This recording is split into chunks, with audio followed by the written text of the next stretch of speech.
rules that are associated with social events for organizations that are affiliated with the University of Cincinnati, and we are going to be enforcing those rules. And it is really quite that simple.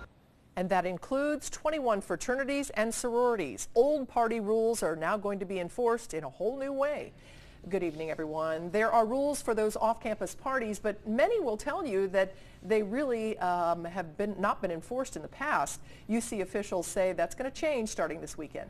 Talk about cracking down on parties started even before a student reported a possible drugging at a frat party last weekend. So is the party over? Local 12's Deborah Dixon goes to UC to find out. There are more UC students than ever before. Police say that's one reason parties are getting bigger than ever before. Last year, they had to wear riot gear to break up Stratford Palooza. It wasn't linked to a fraternity or sorority, but police say some of those parties have gotten out of control too. Well, some of these college parties up here, especially with the fraternities and sororities, get really big and force us to shut down streets and call in additional resources from outlying neighborhoods to police these parties. And when I am draining my manpower from the rest of the district to come up to the UC area and babysit drunk college kids, then it's no longer safe or responsible. Police have been asking UC to enforce off-campus party rules that apply to any group affiliated with the university. A lot of our crime victims that we have come to meet and service and investigate have come from or attended these parties. And the suspects we've arrested have also told us they pick victims from these parties that are leaving while they're intoxicated, not paying attention, falling down.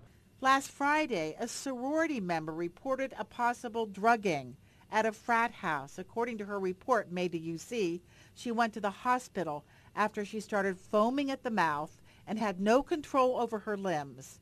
Robin Engels, UC's new vice president of safety and reform. Well, I know that there's been concern from the police department that we're not doing enough, and we need to be good partners, and we're going to be moving forward and helping to deal with these issues. That starts this weekend. That includes the first Bearcat football game in the new Nippert Stadium. Fraternity Row and other groups have been put on notice.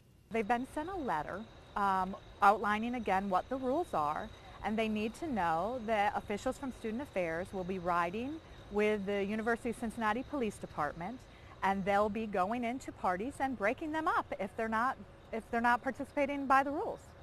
And there are lots of them. No kegs without a liquor permit. IDs have to be checked at the door, limited guests, and each one can bring one six-pack. The guest list has to be approved. IDs have to be checked. No hard liquor, no drinking games. That means no beer pong. Student Affairs works with the Interfraternity Council on party planning. So whether we become aware of that or whether we're informed that something has gone right, they're going to be held accountable. But we do hope that there is no need for that, that we address it on the front end so that folks don't have to address it on the back end. Alex Glavin is risk manager for the council. A lot of presidents have spoken up and said we have to do this as a community because one incident doesn't just derail that chapter, it hurts the school and everybody. Glavin said the whole Animal House image is not what UC is going for. UC says it's going for safety.